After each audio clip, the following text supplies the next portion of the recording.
오늘 본문은 이스라엘 백성이 출애굽 이후에 광야에서 있었던 두 번째 원망 사건과 또한 그에 대한 하나님의 응답을 기록하고 있습니다.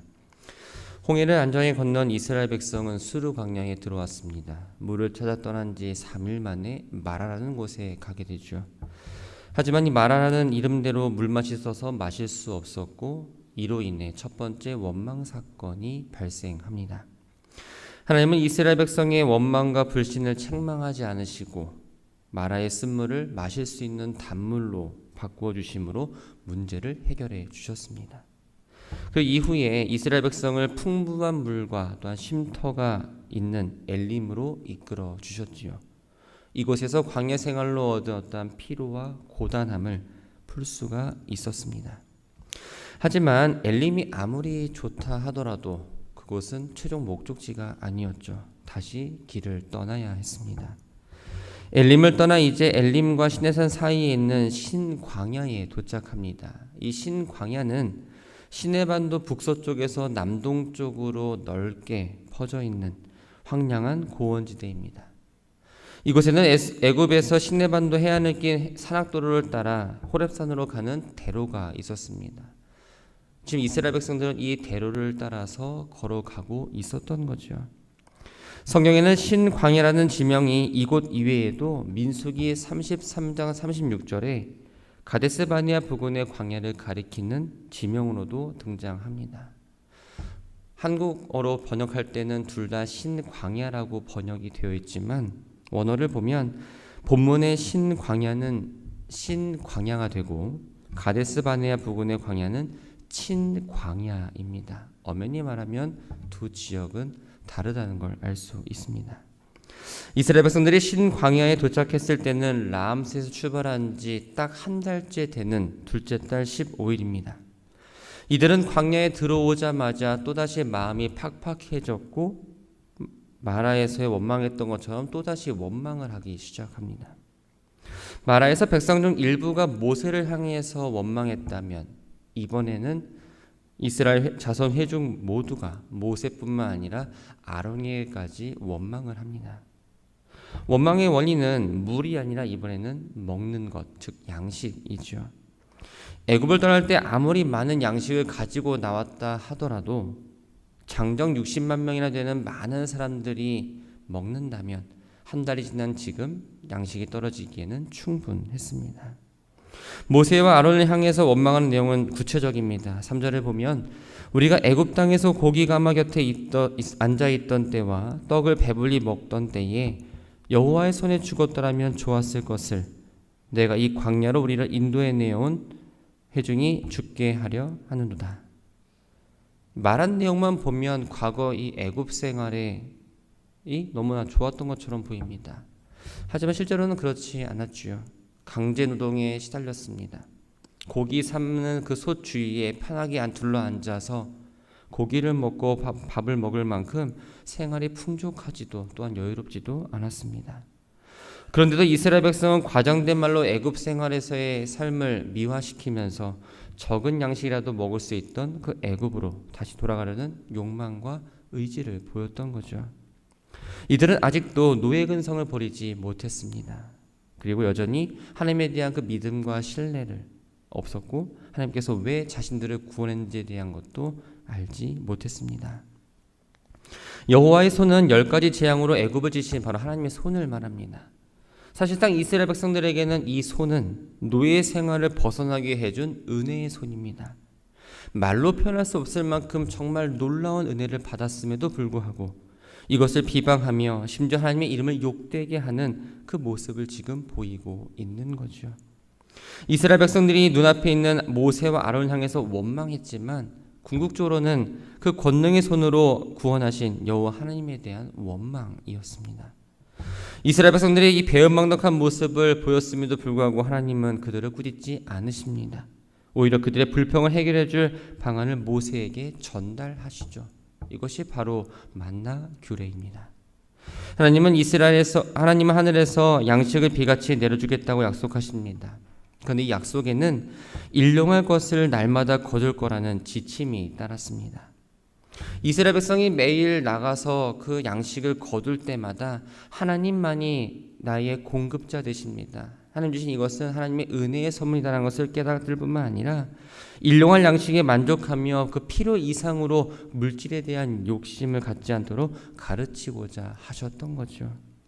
그래서 예수님께서도 우리에게 일용할 양식을 주시옵고 라고 기도를 가르치셨고, 더 나아가서는 먹을 것이나 입을 것이나 그것을 구하기 전에 먼저 하나님의 나라와 그 의를 구하라고 말씀하셨습니다. 하나님은 날마다 밖에 나가 그날 먹을 만큼 거두게 함으로써 그들이 내 율법을 준행하나 아니하나 내가 시험하리라 라고 선언하시죠. 여기서 율법은 만나와 관련된 하나님의 특별한 가르침을 말합니다.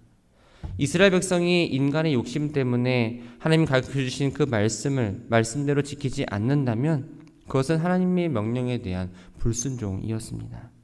그래서 날마다 거두게 되는 양식의 양과 또한 만나와 관련된 하나님의 가르침에 대한 그 순종은 이스라엘의 험난한 광야 생활 가운데에서 하나님 말씀으로만 생존할 수 있는지에 대해서 신뢰하는가 그렇지 않은가를 판단하는 중요한 근거가 된 겁니다. 하나님은 만나에 대한 규정과 함께 안식의 규정도 주셨습니다. 날마다 밖에 나가서 그날 먹은 만큼 거둬들이는데 여섯째 날에는 다음 날 먹을 것까지 2배를 거둬들인다고 말씀하십니다. 7번째 날은 안식일입니다. 이날은 아무것도 할 수 없기에 이스라엘 백성들이 안식일을 거룩하게 지킬 수 있도록 하나님의 특별한 조치였던 겁니다. 하나님께서 이스라엘 백성에게 만나 규정을 제시함으로써 하나님을 원망하는 것에 크게 문제 삼지 않으시고 사건이 마무리되는 것처럼 보입니다. 그런데 모세는 조금 달랐습니다. 이스라엘 백성이 전에는 마실 물로 이번에는 먹을 것 때문에 원망하는 모습에서 그들이 깊이 알고 새겨야 할 이것을 정작 모르고 있거나 오해한다는 것을 감지했기 때문입니다. 그래서 모세는 하나님께서 저녁에 고기를 주어 먹이시고 아침에는 떡으로 배불리시는 것을 통해 이스라엘 백성은 이 애굽에서 이끌어내신 분이 바로 여호와 하나님이시며 또한 여호와 영광이 그들과 함께한다는 사실을 알게 될 거라고 이야기합니다.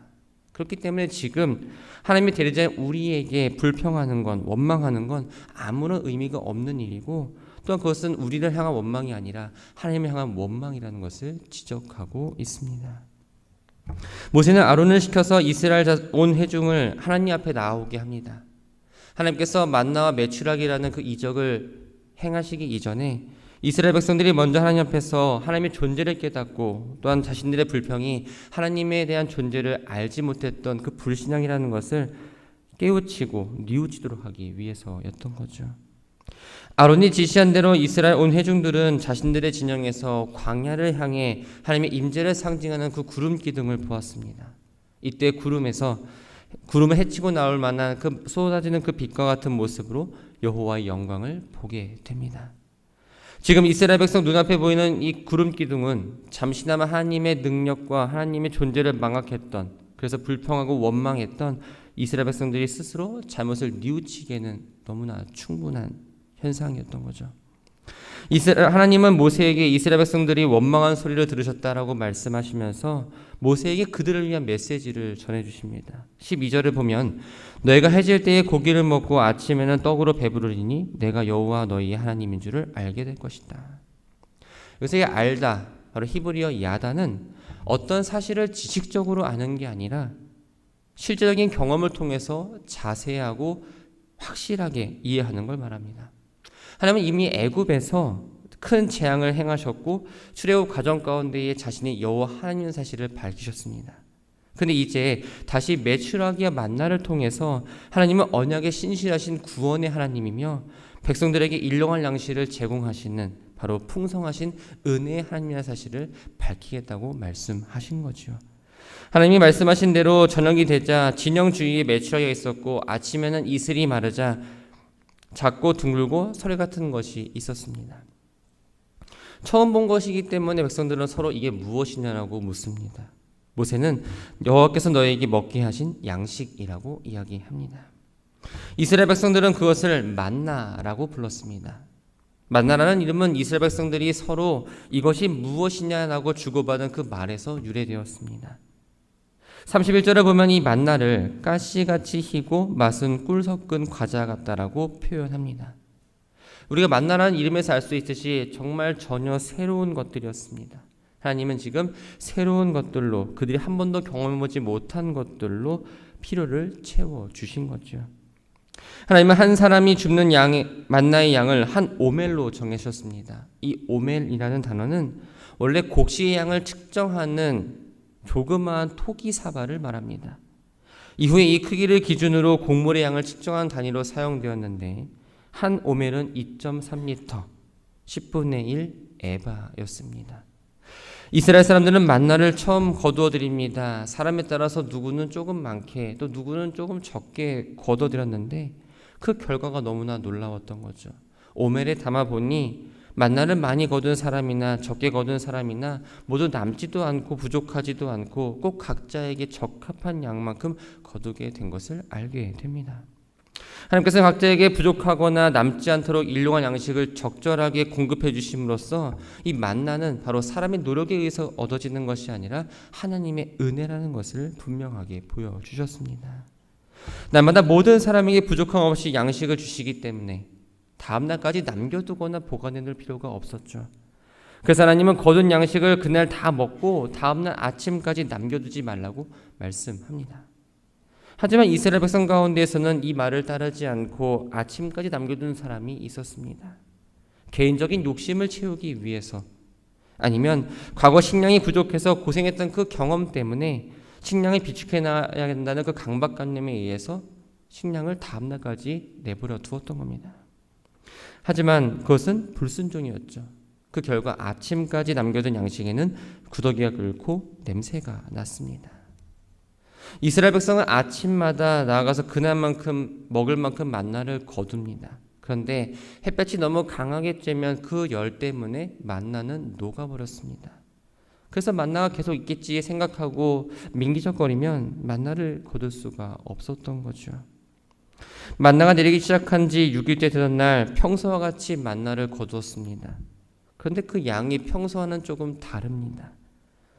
두 오멜의 양을 얻게 됩니다.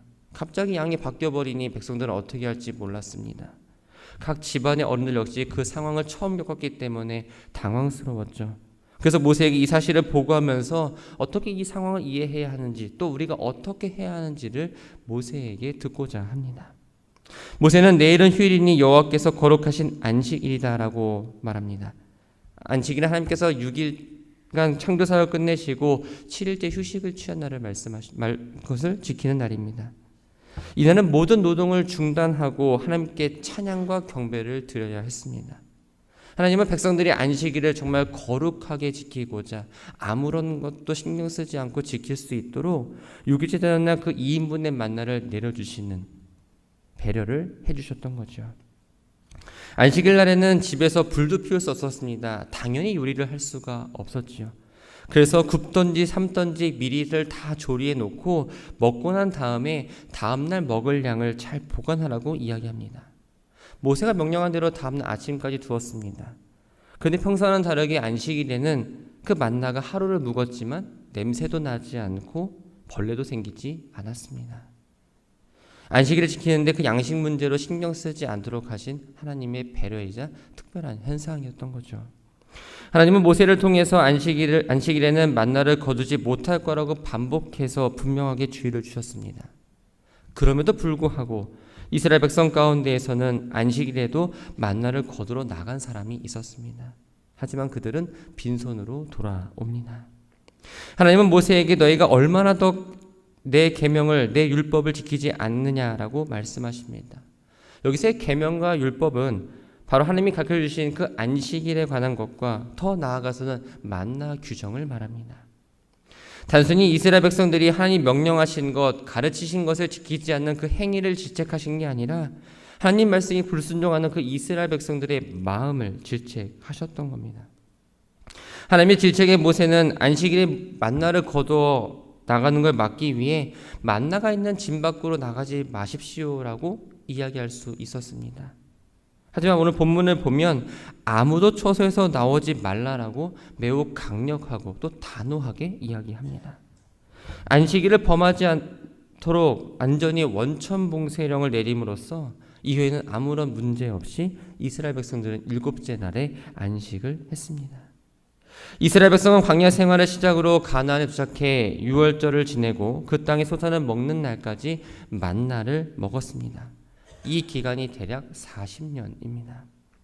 광야 생활을 끝나고 가나안 땅에 정착하게 됨으로써 광야 생활을 한 번도 경험해보지 못한 다음 세대들은 자신들의 조상들이 어떻게 광야에서 살아남을 수 있었는지, 또 하나님 어떤 은혜를 베푸셨는지 알지 못합니다.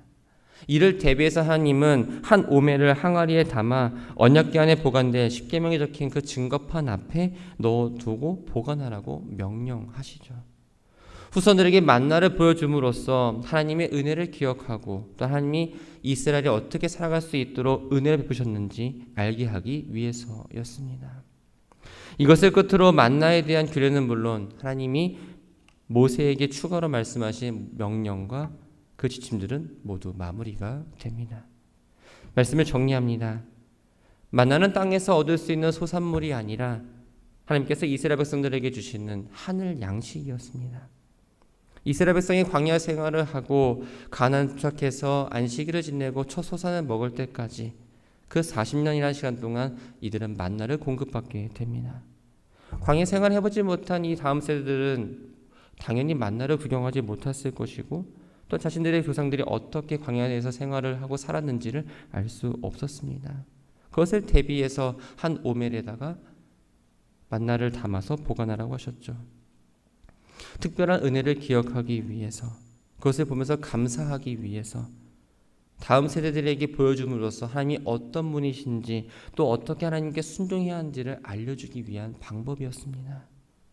사람은 자기가 받은 호의를 쉽게 잊어버리거나 때로는 당연하게 여길 때가 있습니다. 그런데 문제는 사람으로부터 받은 것뿐만 아니라 하나님으로부터 받은 것도 우리가 너무 쉽게 잊어버린다는 사실입니다. 하나님은 우리에게 날마다 동일한 은혜를 부어주십니다.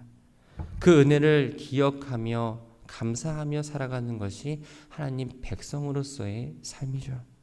그런데 우리는 조금만 힘들고 어려운 문제가 찾아오면 마음과 생각을 뺏기고 감사 대신 원망과 불평을 쏟아냅니다. 이런 모습을 보이지 않으려면 우리 마음 가운데에 하나님의 은혜를 보관해 놓을 수 있는 항아리와 같은 공간이 필요합니다. 그 항아리에 지금까지 받았던 은혜들을 하나하나 차곡차곡 담아두고 우리가 어렵고 힘들 때에 때로 날마다 살아갈 때에 그 항아리 안에 있는 것 은혜를 보면서 하나님 은혜 가운데 내가 살아가고 있다는 것을 늘 깨달아야 한다는 거죠. 하나님이 베풀어 주신 은혜를 기억할수록 하나님 같은 분이 없다라는 것을 우리는 깨닫게 됩니다. 또한 모든 것을 주관하시고 모든 것을 공급하시는 분은 하나님이라는 사실을 고백할 수 있습니다. 매일 하늘에서 내리는 만나가 하나님의 주권 가운데에 있었듯이 우리가 누리고 있는 모든 것들은 다 하나님의 손에 달려 있습니다. 하나님이 흔들기로 작정하신다면 우리는 흔들릴 수밖에 없는 아주 연약한 존재입니다. 그렇기 때문에 날마다 하나님이 공급하시는 것으로 살아간다는 것을 인정하고 우리가 주님 앞에 내어드리는 모든 예물도 내 것이 아니라 주님의 것임을 드린다는 그 고백의 밑바탕에서 드릴 수 있어야 합니다. 하루를 시작하면서 하나님이 주셨던 그 은혜를 기억하며 하나님의 선하심과 능력을 신뢰하며 나아가시길 바랍니다. 그래서 오늘 하루를 살아가고 하루를 마무리할 때에 하나님께서 오늘로 나와 함께 하셨습니다. 하나님의 은혜로 오늘 나도 살았습니다. 하나님 주신 것 가운데에 누리며 살았습니다. 하나님 감사합니다. 그 은혜를 내 항아리 안에 또 담아두고 내일을 기약하며 나아가는 우리 모두가 되기를 주님의 이름으로 축원합니다.